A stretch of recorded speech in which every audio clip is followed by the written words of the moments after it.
Have you ever sat in silence and still felt overwhelmed? No sound in the room, no one speaking, nothing happening, and yet your mind was loud, worries bouncing like echoes in a cave, memories replaying like broken records, plans and problems spinning like a fan that just won't turn off. This is the noise no one talks about. The noise that doesn't come from the outside but from within. We live in a world obsessed with external sound. Music, podcasts, notifications, conversations, traffic, ads whispering into our ears from every screen we own. But even if you shut it all off, if you locked yourself in a quiet room, would your mind actually be quiet? Most people think peace comes when the world finally goes silent. But the deeper truth is, it's not the world that's noisy.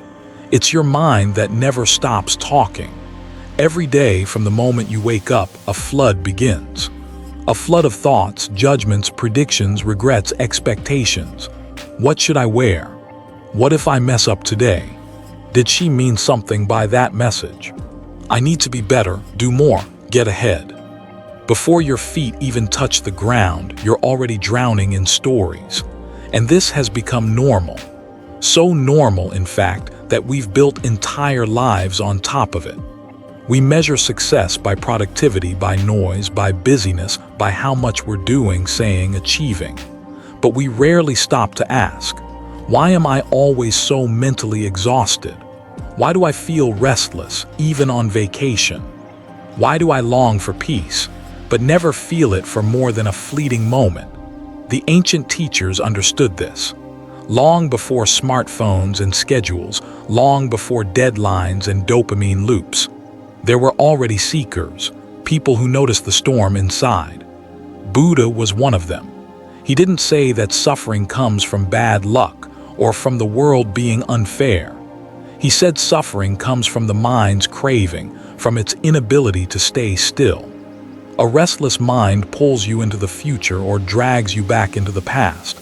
It reacts, clings, pushes, judges, compares. But a still mind, it simply sees, it breathes, it rests. And in that stillness, the truth of life reveals itself quietly and completely. But let's be honest, stillness, in this world, it almost sounds like a luxury, like a fantasy, because we've been trained to fear silence. To fill every empty moment, to perform instead of just be. Stillness is now seen as laziness, silence as awkward, doing nothing, dangerous. So we keep running, and the mind, already full of its own chaos, becomes even more burdened by everything we're trying to hold on to. No wonder we feel burnt out, not just physically but spiritually, existentially. The tragedy isn't just that we're tired. It's that we've forgotten why we're tired. We've normalized internal noise so much that we think it's who we are. But the mind isn't meant to be a battlefield. It's meant to be a clear, open sky. Stillness isn't the absence of thought. It's the absence of attachment to thought. Imagine this. A leaf falls into a calm lake. It makes ripples, gentle, temporary. And then silence returns. That's how the mind is meant to function. Thoughts arise, but they pass. You don't chase them, you don't fight them, you simply let them go. But before we learn how to still the mind, we have to first recognize how much noise we've allowed in, how many layers we've built between us and our natural peace. And more importantly, we have to realize that the loudest noise is often the one we've stopped noticing. The constant hum of overthinking, the endless scroll of internal dialogue, the subtle tension that never quite leaves the body. The noise within is more exhausting than anything outside, because you can turn off your phone, you can walk away from a crowd, you can shut the door. But how do you walk away from yourself? You don't. You learn to sit with it, see it, and slowly soften it. You don't need a cave in the Himalayas.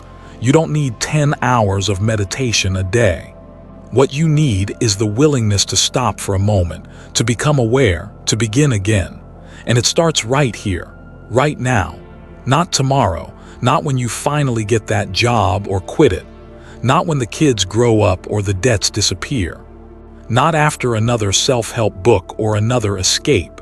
It starts in this moment of awareness. The moment you realize you've been living with a noisy mind, and you don't have to anymore. Because beyond all that noise, beyond the overthinking and overdoing, beyond the masks and the roles and the rush, there's a space, quiet, still, alive, and that space is you before the world told you who to be. So let's take a breath. Let's pause, because in that pause, we open the door to something ancient, something sacred, something we've forgotten how to feel, the peace of a still mind. And once you taste it, you'll realize you've been searching for happiness in all the wrong places. Because true happiness doesn't come from adding more. It comes from removing what was never needed. Noise isn't your natural state. Stillness is. And now that you've seen the noise, you're ready to see what's real. What if the happiness you're chasing has been a mirage all along? You know the feeling, that silent promise that whispers, just a little more and you'll finally feel okay. A little more money, a little more status, a little more recognition. A better body, a bigger house, a better partner, a cleaner life, the next promotion, the next relationship, the next vacation, the next achievement. It's always the next thing, isn't it? And yet, how many nexts have come and gone without ever giving you what you thought they would? We live in a world of endless striving. From the moment we're born, we're trained to chase success, chase love, chase perfection, chase happiness as if it's a destination on some faraway map. We are told, work hard and you'll earn it. Hustle now, rest later. You can have it all, just keep going. But no one tells us what happens when you finally get what you wanted and still feel empty. Let's be honest. The moment you reach one goal, another one appears. And the moment you grasp what you desired, it slips through your fingers. Like water, like a dream you can't hold onto when you wake up. Because what you were chasing was never solid, never real, never enough. In Buddhist teachings, this is called tanha, craving. The mind reaches, clings, demands. It believes happiness is somewhere else, always just out of reach. But the more you chase, the more you suffer. Because every craving has a built-in disappointment. It can't last. It never does. That perfect job gets boring. That new car loses its shine. That exciting romance becomes routine. That fame fades. And yet we keep running. It's not that wanting things is wrong. It's the belief behind the want that traps us. The belief that your peace is in the next thing. The belief that who you are isn't enough. This is the illusion. The great lie of modern life. That fulfillment is outside of you. That joy is something you earn. That rest must be deserved. That happiness is a prize, not a presence. But what if that's backwards? What if chasing happiness is the very thing pushing it away? There's a Zen parable that says, a man is running through the forest, chased by a tiger. He stumbles upon a vine and climbs down the cliff. Below him, another tiger. As he hangs there, two mice begin nibbling the vine. Then he notices a single wild strawberry growing from the cliff wall. He reaches out, picks it, and eats it. It was the sweetest thing he ever tasted.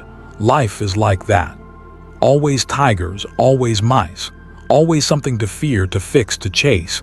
But stillness allows you to taste the strawberry, to see what's already here, to feel the joy not in someday, but in this moment. Modern society sells you a mirage. It tells you peace will come when things are finally perfect. But perfect is an illusion, and while you're chasing it, you miss the only thing that was ever real, now. You don't need to escape your life to find happiness. You need to escape the illusion that it's somewhere else, that it's waiting for you in the future, that it depends on achievement, that it arrives when others approve. None of that is true. True happiness isn't a destination. It's a quality of attention, a presence, a stillness. And that stillness can exist, even while the world rushes around you. So let me ask you, what are you chasing right now? And what do you think it will finally give you? Approval, security, love, rest. Now ask yourself this, what if you gave that to yourself? Right here, what if you stopped running, stopped chasing, stopped believing that you're not enough, and just breathed? You've spent so long climbing mountains others told you to climb, but maybe what you were looking for was at the base all along. Maybe the treasure isn't at the end of the path. Maybe it is the path. And maybe, just maybe, you're not lost. You're just looking in the wrong direction. More than 2,500 years ago, under the shade of a bodhi tree, a man sat down and stopped running. He had tried everything: palace luxury, extreme asceticism, knowledge, rituals, philosophies. And yet nothing brought him peace. So he just sat in silence, in stillness. And in that stillness, he saw the truth of the mind. He saw the root of suffering. He saw the path to freedom. That man was Siddhartha Gautama, the one we now call the Buddha. People often ask, what did the Buddha really teach? Is it about being good, meditating, being religious? But his core teaching was simple, powerful, radical. Suffering exists, it has a cause, it can end, and there is a path to its end. That path begins with the stillness of awareness. The Buddha didn't give us more beliefs. He gave us a way to see clearly. He pointed inward to the workings of the mind. He showed us that what causes our pain is not life itself, but how we cling, how we resist, how we react. And underneath all that, a restless mind. In the Dhammapada, the Buddha says, the mind is restless, difficult to restrain, but tamed it brings great happiness. He compared the untamed mind to a wild monkey, jumping from branch to branch, never still, never satisfied. But he also said, there is no fire like desire, no trap like delusion, no river like craving. Stillness then is not suppression, it's liberation. Most of us think we need to control the mind, fight it, fix it, force it to be quiet. But the Buddha didn't fight the mind, he watched it. Like a calm witness, he sat and saw thoughts come and go. Like clouds passing through an open sky, he discovered that the mind is not the enemy, it's just misunderstood.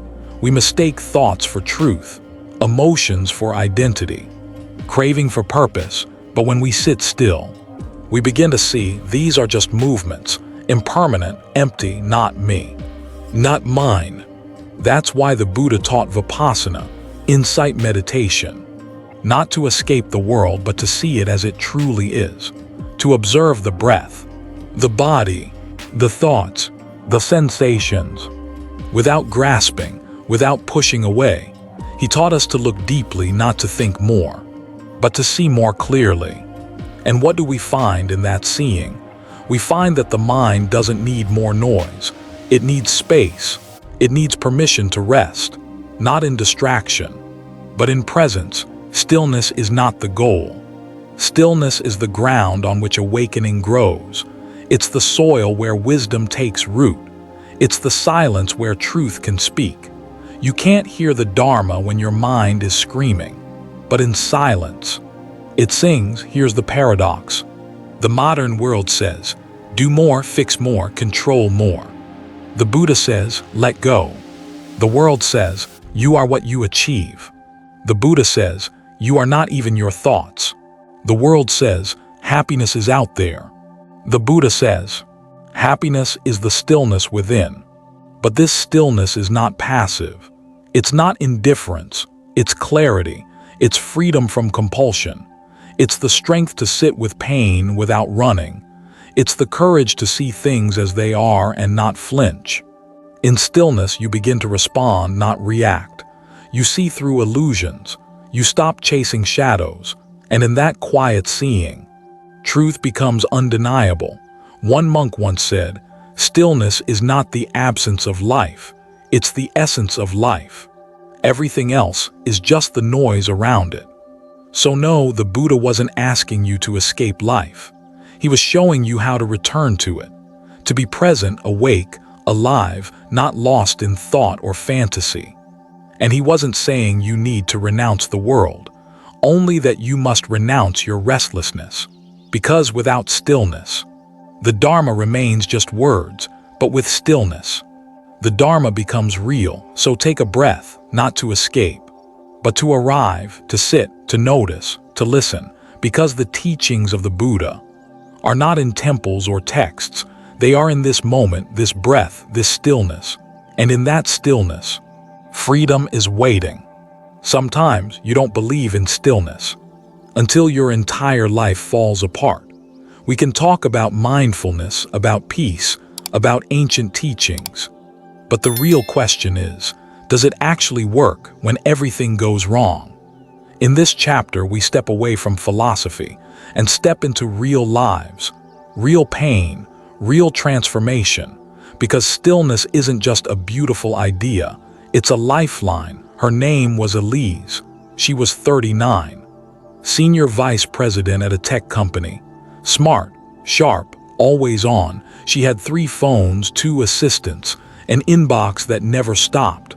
On paper, she had everything: a 7-figure income, a penthouse apartment, a LinkedIn profile envied by thousands.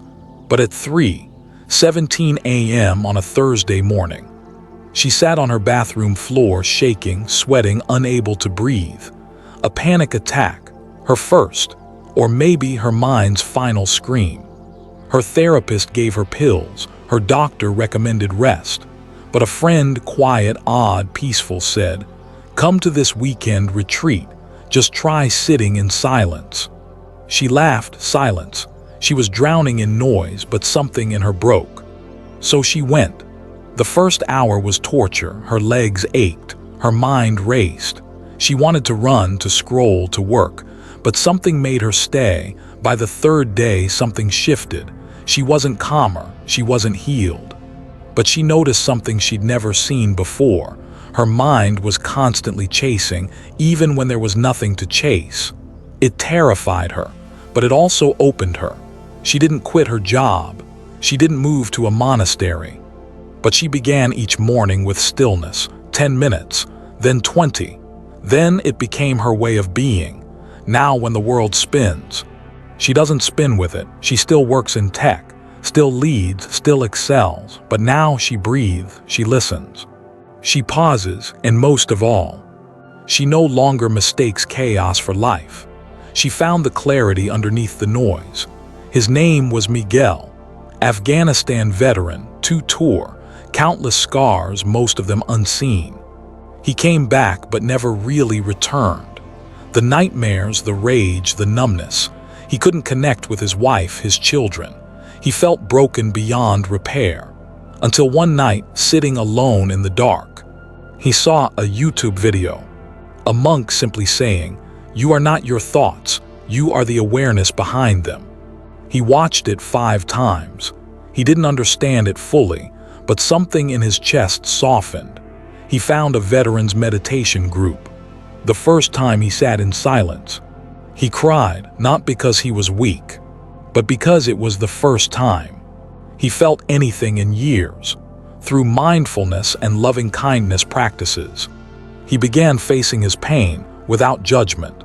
He began breathing with his trauma, not fighting it. He stopped trying to be strong. He started trying to be present, and in that presence, something healed, not erased but held, seen, loved. Today, he teaches meditation to other veterans.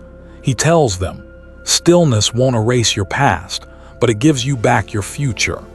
Lynn was a single mom of 2. Her husband had vanished. The bills kept growing. The stress was constant. There were days she fed her kids and went hungry herself.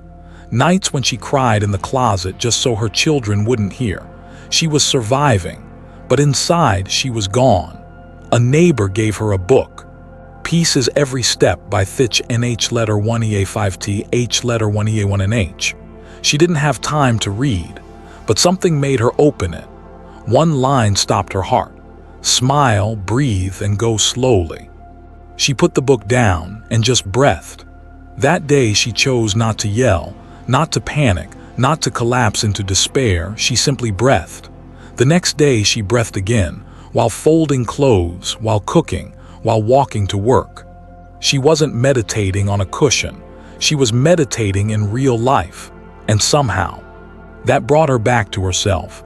Stillness didn't fix her life, but it gave her the strength to live it with softness, with grace, with presence. She didn't just survive. She began to thrive, not because life got easier, but because she became quieter inside. Stillness isn't only for monks on mountains. It's for you, for everyone. These stories aren't miracles. They're reminders. Reminders that the mind can heal. That peace is not just possible. It's already here, waiting for us to stop, to pause, to listen, to return. Stillness doesn't mean your life becomes perfect. It means you're no longer ruled by its imperfection. You stop chasing. You start seeing. And in that seeing, you remember who you truly are. Not the chaos, not the role, not the story, but the space beneath it all. The clarity that was never gone, only covered. It's 7:00 a.m. Your phone buzzes. You check your email, scroll through texts, open the news. Before you even brush your teeth, your mind is already sprinting. The world doesn't wait anymore. It grabs you by the wrist and pulls you into motion. But here's the deeper truth. You're not exhausted because you do too much. You're exhausted because you do too much without presence. We're not drowning in tasks. We're drowning in noise.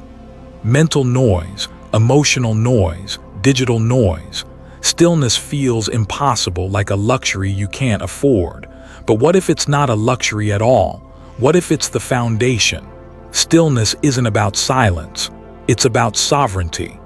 The ability to choose where your attention goes, to respond instead of react, to anchor your mind instead of letting it drift with the tide. And the Buddha knew this well. He never said, "Go hide in the mountains." He walked through the noise of life with eyes calm, feet bare, and heart steady. So let's ask something bold today. How do we bring that same stillness into this life? Not a monk's life, not a fantasy. This modern, busy, beautiful mess of a life. It begins not with escape, but with reclaiming small spaces. You don't need an hour. You don't need incense or a meditation cushion. You need 5 minutes of courage. Try this. Before opening your inbox, stop. Close your eyes. Feel the air entering your nose. Feel it leaving. That's it. No mantra, no magic, just breath. You've already created stillness. You've stepped off the speeding train and touched the platform of the present. And here's what's miraculous. Even a single mindful breath changes your brain. It reduces cortisol. It sharpens awareness. It reminds your nervous system that you are safe, that you are here. There's a woman in Tokyo. She rides the subway every morning with 300 strangers packed shoulder to shoulder. But instead of doom scrolling, she watches her breath. Eyes open, feet grounded, mouth closed, breathing. That's her temple. Not a quiet Zen garden, but the rumbling chaos of a city train. Stillness isn't where you are. It's what you choose in the middle of where you are. Let's get even more practical. Try this today while brushing your teeth. Feel the sensation, the rhythm, the motion. While walking to your car, don't check your phone, just walk. While drinking coffee, don't multitask, just sip. Feel the warmth, be there. While waiting in line, notice your posture, your breath, the faces around you. These aren't mindfulness exercises. They're acts of spiritual defiance in a world that wants to keep you distracted. You are reclaiming your life, one moment at a time. But what about the hard moments, when you're overwhelmed, when a deadline looms, when kids scream or bills pile or the world just feels too much? Stillness doesn't mean being calm. It means making space inside the storm. Pause. Even just 3 seconds. Breathe into that pause. That gap is where wisdom enters. It's where choice becomes possible. It's where reactivity dies and response is born. This is why the Buddha called mindfulness the direct path to liberation. Not later, not in perfect conditions. Now, in traffic, in meetings, in chaos. Let's be real. Stillness has an enemy, and it fits in your pocket, your phone. Notifications aren't just distractions. They are weapons of mass attention destruction. If your mind is always reacting, it never has time to rest. And if it never rests, it cannot reflect, cannot heal, cannot grow. So here's a bold practice. Turn off non-essential notifications. Don't touch your phone for the first 30 minutes of your day. Once a week, have a 2-hour digital Sabbath. No screens, just life. This isn't punishment, it's liberation. You're not disconnecting from the world. You're reconnecting with yourself. And you'll notice something strange. The more you practice small moments of stillness, the less you crave constant stimulation. Silence will stop feeling empty. It will feel alive. And this is the secret. Stillness isn't the opposite of life. Stillness is the deepest part of life. It's where your intuition lives, where your compassion awakens, where your soul exhales. You don't need a monastery. You don't need to quit your job or move to the forest. You need intention. You need awareness. You need to remember who you were before the noise. And the next time life pulls you in 100 directions, do this: pause, breathe, return. Because in that one breath, you become whole again. And as the outer world continues spinning fast, another layer of noise awaits, one that lives not outside, but in the digital maze we walk through every day. But there is a doorway, one that leads us into digital silence, not to abandon the world, but to meet it with greater presence. Let's walk through it together. There was a time when silence was normal, when our minds belonged to us, when we looked out the window instead of at a screen. Now, most of us can't sit still for 30 seconds without reaching for something that glows. You open your phone for one reason, and 45 minutes later, you're deep in a scroll hole, forgetting what brought you there in the first place. This isn't accidental, it's designed. Every ping, every vibration, every red dot isn't just information, it's bait, and you are the catch. A monk once said, "Distraction is the new suffering, but worse than pain is the loss of attention." He wasn't talking about tech, but he might as well have been. In ancient India, the Buddha taught about the monkey mind, always jumping, restless, unsettled. But today, it's not just monkeys in our heads. It's algorithms, it's dopamine loops. It's machines that know us better than we know ourselves. And slowly, they steal the most sacred thing we have, our awareness. Notifications are not neutral. They don't just alert. They interrupt. They fragment. They train your mind to crave novelty and fear stillness, because silence becomes awkward, slowness becomes suspicious, and boredom unbearable, so you reach again and again until you don't even know you're reaching. This is no longer habit. It's addiction dressed as connection. But here's the truth that changes everything. Every time you resist distraction, you reclaim your freedom. Digital silence is not about cutting yourself off.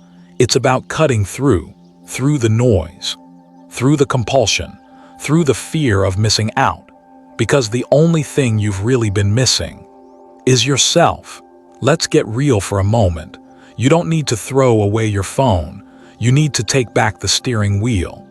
Try this simple but powerful. Turn off all non-essential notifications. Your phone shouldn't buzz every time someone likes a post. Move social media apps off your home screen. Make it inconvenient. Create friction. Schedule screen-free zones. No phones at the dinner table. No phones in bed. 1 hour a day. 1 day a week. Completely offline. No scrolling. No reacting. Just being. These aren't tech hacks. They're spiritual practices. In a distracted world, presence is rebellion. A young man once came to a Zen master. He said, "Master, I want peace, but I keep checking my phone." The master nodded, handed him a glass of water, and said nothing. The young man drank it and waited. Minutes passed. Silence. Finally, the master smiled and said, "You've just experienced it. Stillness isn't found, it's revealed." When nothing interrupts, we don't need to search for peace. We need to stop interrupting it. Remember this: every time you respond instantly to a beep, you train your mind to be a slave. But every time you pause, every time you wait, every time you breathe before reacting, you return to being the master of your attention. And that is where inner power begins. You are not your phone, you are not your notifications, you are not your inbox, your feed, or your followers. You are awareness, alive, awake, silent. Underneath the noise, always waiting, is you.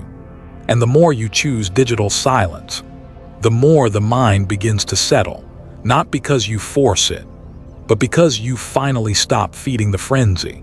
So the next time your phone calls out to you, pause, ask yourself, do I need this, or am I just afraid of stillness? Then gently put it down, return to your breath, return to your body, return to now. That single choice, done consistently, can change everything, because silence isn't empty. It's the space where your true self whispers, "I've been here all along." But even when we carve out stillness, something deeper remains, a question not of attention, but of identity. In a world that rewards noise, how do we stay rooted in who we are? When we're constantly performing, that's where we go next, into the sacred art of being, without the need to be seen. What if the life you dream of is already within reach, but you're just too weighed down to feel it? We often think peace is something to achieve, something we must chase, earn, or buy. But what if peace is not something added to your life, but something uncovered by removing everything that's not essential? In a world that glorifies more stuff, more goals, more hustle, more validation, there is a quiet wisdom that whispers, less is more. There's a story told in many Buddhist traditions. A man travels across a vast desert, carrying a large sack over his shoulder. He struggles with every step, sweating, exhausted. A monk watching from a distance approaches him and asks, "Why don't you put your burden down?" The man replies, "I can't. What if I need something in it later?" The monk smiles. "But what if it's the burden itself that's keeping you from reaching where you want to go?" How many of us are carrying sacks of just in case? Old memories, outdated identities, a closet full of clothes we no longer wear, dreams that no longer serve us, relationships that drain instead of nourish. We say we want clarity, peace, space, but we hold on out of habit, out of fear. The Buddha taught this with crystal clarity.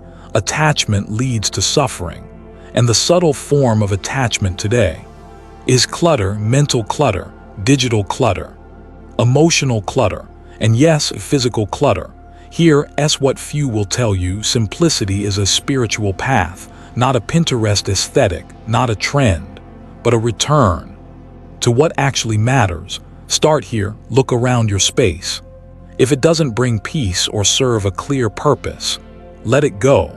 Look at your calendar. If an event doesn't align with your values, say no. Look into your heart. If a thought or relationship consistently drains you, release it with compassion. We think freedom is found in accumulation, but freedom is found in lightness. Simplicity is not poverty, it is precision, knowing what truly matters, and letting go of what does not. Imagine waking up in a room that feels like peace itself. No piles, no noise, just clarity. Imagine a mind that doesn't run in loops, because it's not stuffed with to-do lists and regrets. Imagine relationships rooted in truth, not obligation. This isn't fantasy. This is what happens when we stop feeding the chaos and start honoring space. In the Dhammapada, the Buddha said, Contentment is the greatest wealth. Not luxury, not possessions, contentment. But contentment is not possible if we keep confusing excess with abundance. Abundance is a full heart, not a full storage unit. Peace is a quiet soul, not a busy schedule. Joy is presence, not performance. Now, let's be honest. We live in a world where more is everywhere. Ads tell you you're not enough. Influencers tell you to buy this, upgrade that. Even productivity gurus tell you to hustle harder. But imagine a new kind of success. One where success means space, where your time is your own, where your mind is uncluttered, where your heart is open but not heavy. This is the power of voluntary simplicity. It's not giving up. It's waking up. A woman once visited a Zen temple high in the mountains. She was overwhelmed by life, burned out, tired, stretched thin.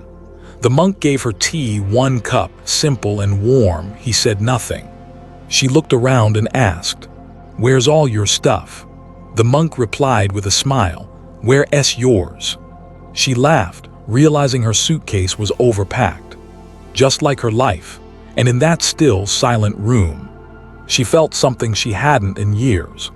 Peace. So maybe it's time to clear the shelves, cancel the things that don't align, unsubscribe from noise, delete the apps that take more than they give, and most of all, simplify the story you tell yourself about who you need to be. Because the simpler you live, the clearer you see, and the clearer you see, the deeper you feel, and the deeper you feel, the closer you are to the truth of who you are, not what you own, not what you do, just this, a still, spacious awareness, at peace, at home with nothing to prove.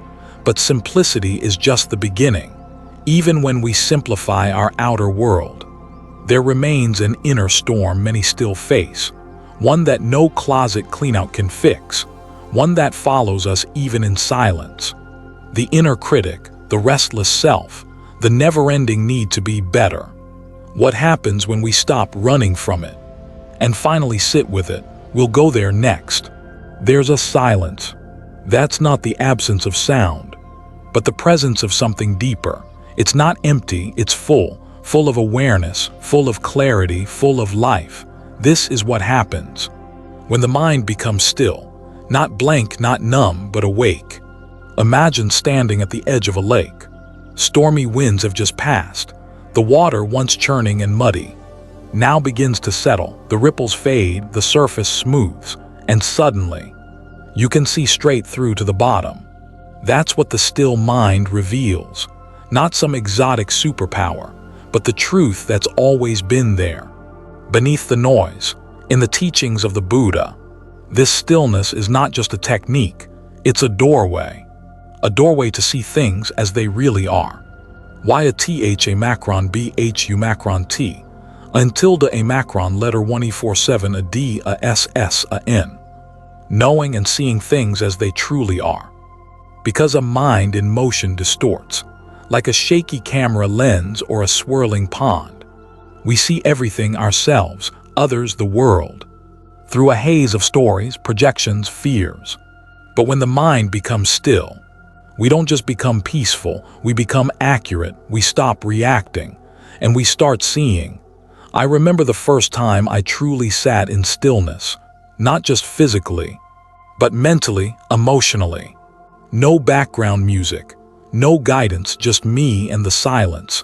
At first it was terrifying, thoughts surged, memories I hadn't invited showed up. My breath felt tight, the mind clung to escape. But then, a moment came, a soft pause between thoughts, a space. In that space there was no story, no past, no future, only presence. And in that presence, I tasted something I couldn't unknow, peace that didn't depend on anything, a joy that had no cause, a freedom that didn't need permission. This is what happens. When the mind becomes still, the past loses its grip, the future loses its weight, and the now becomes enough. You no longer chase life, you merge with it, breath by breath, moment by moment, And what you find isn't new, it's what's always been there, but now, you're finally quiet enough to feel it. So why don't we stay here more often? Because stillness doesn't flatter the ego. It doesn't feed the identity we've built. It dissolves it, and that can feel like dying. But here's the truth. What dies is not you. What dies is the noise, and what remains is who you were before the noise. You begin to notice a sound that doesn't disturb, a thought that passes like a cloud, a feeling that rises and falls without clinging. You don't have to control anything anymore, because you've learned the art of being with. And that being with is the seed of compassion, of wisdom, of liberation. This is not the escape from life. This is the return to it. When the Buddha attained enlightenment, he wasn't given magical powers. He simply saw clearly, without distortion, without grasping. Stillness was not a method. It was the result of letting go. And from that still mind arose boundless compassion, unshakable peace, and the end of suffering. This is the invitation, not to become something more, but to become something less cluttered, less reactive, less lost. And in that lessness, you rediscover wholeness. This isn't about escaping the world. You'll still go to work, still answer emails, still deal with traffic, but you'll do it differently. Because while the world moves around you, you remain anchored. While others are pulled by every wave, you sit in the eye of the storm, still, centered, free. A still mind doesn't mean a quiet life. It means a quiet self in the midst of life. It means you can love without clinging, act without reacting, live without resisting. It's not something you achieve, it's something you uncover. Because the truth is, you were never broken, just buried. And now, you remember, but stillness is not just a personal refuge. What happens when this stillness enters how you listen, how you speak, how you connect with others? Can silence transform your relationships? Let's find out. We look for happiness, like someone searching for their glasses, forgetting they're already on their face. We chase, strive, scroll, compare, achieve, all the while missing the simple truth. True happiness was never gone. It's just been buried under noise. Most of us don't realize we're not actually living life. We're thinking about life. We're rehearsing conversations, replaying arguments, planning tomorrows, regretting yesterdays. And in all that mental static, we miss the one moment that's actually real. Now, happiness doesn't live in the future. It doesn't need a promotion, a soulmate, or a vacation in Bali. It needs one thing: your full presence. The Buddha never promised a life without pain. He promised a path to end suffering. And suffering, he taught, doesn't come from pain, but from our resistance to it, from our endless wanting, from our illusion that something's missing. But what if nothing's missing? What if you're not broken, not behind, not lacking anything at all? What if true happiness is not something to earn, but something to uncover? Think of the sky on a cloudy day. You might say the sun is gone, but it's not. It's still there, unchanged, shining behind the clouds. The sun never left. You just couldn't see it. Your happiness is the same, always here, always shining, but hidden behind thought clouds. Worry, fear, comparison, guilt, craving. And the moment your mind becomes still, even just for a breath, that light breaks through. But let's be real. Modern life doesn't exactly make this easy. Your phone is a machine built to hijack attention. Your career demands constant productivity. Your feed is filled with filtered lives that make yours feel less than. But here's the radical truth. You don't have to fix your whole life to touch happiness. You just have to pause just once, just long enough to actually hear what's already here. Have you ever stood next to a running river and tried to hear someone whisper? You can't. The water's too loud. But the moment the rushing stops, the whisper becomes clear. That whisper is your happiness. It's not yelling, it's not chasing you, it's waiting for you to quiet down long enough to notice. In the Dhammapada, the Buddha said, "There is no fire like passion, no grip like hatred, no net like delusion, and no river like craving." He wasn't condemning life. He was pointing to where we get stuck, and the antidote. Not more doing, not more having, but more being. Because when the river of craving dries up, we don't find a better version of life. We find the one we already had, just clearer. I once asked an old monk, "Master, when did you find peace?" He smiled and said, "When I stopped looking for it." That answer haunted me until one day I finally understood. We don't earn peace like a trophy, we fall into it. When we stop running, and in that stillness, we hear something ancient, the song beneath the static, a joy not made of conditions, a happiness that doesn't rise and fall, the kind that just is. You don't have to wait for some perfect future. To feel whole, you don't need your life to be quieter, you need your mind to be quieter, and when it is, the morning sun feels different, a sip of tea feels sacred, a conversation becomes a meditation, and you feel home, not because anything outside has changed, but because you have. So maybe you've been running your whole life, trying to become something, trying to get somewhere. But what if this moment is not the path? What if it's the destination? You don't have to go far to find true happiness. You just have to stop, be still, and listen. It's already here, you just couldn't hear it. Until now. There's a quiet revolution happening. No protests, no banners, no breaking news, just people sitting still, breathing deeply, and choosing not to react. People who no longer seek happiness, but become it. For centuries, we've been taught that victory lies out there. That peace comes when we conquer something or someone, but now slowly, quietly, a new kind of revolution is unfolding. One that doesn't begin in the streets, but in the mind. It begins the moment you stop fighting reality. Stop arguing with the now. Stop believing the story that you're not enough. It begins the moment you no longer need to chase, because you finally see you already are. The Buddha never called it a war, but he saw the battlefield clearly. The endless conflict between craving and contentment, between ego and emptiness, between wanting more and accepting this. And his revolution didn't need swords, it needed silence, not to suppress, but to understand, not to escape, but to see clearly. Stillness is not a retreat, it's not running away from life, it's stepping fully into it, without distortion. It's standing in the middle of a storm, and not becoming the wind. It's watching the fire of anger rise, and not pouring fuel on it.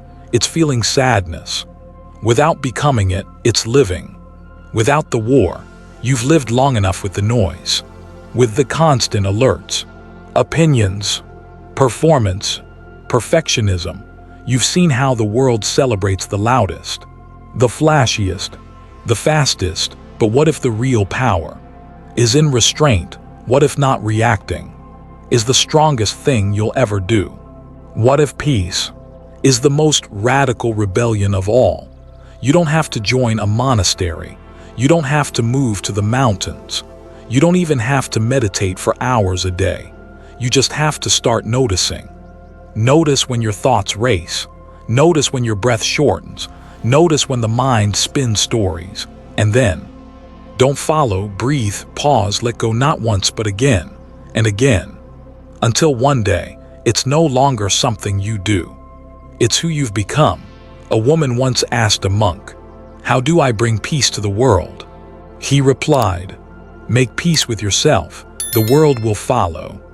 She didn't understand. Not at first, but years later she noticed her children argued less. Her partner smiled more. Her coworkers softened around her because something in her had changed. She had ended the war within. And the world felt it. So maybe that's the revolution the world needs now. Not another ideology, not another app, but more people who have made peace with themselves. People who don't need to win every argument, don't need to prove or impress. People who walk slower, speak softer, and listen more. People like you. The still mind doesn't mean you stop living. It means you start living fully. It doesn't mean the chaos ends. It means the chaos no longer owns you. And in that silence, you rediscover something ancient, a presence, a knowing, a joy beyond words. This is not the end of your path. It's the return to where you always were. Home, so breathe, be still. And remember, you don't have to search for happiness. You only have to stop long enough to hear that it's been calling you all along. This is the revolution of the still mind, the quiet uprising that changes everything by changing nothing but the way we see. Thank you for walking this path with me. May your silence be full and your stillness free.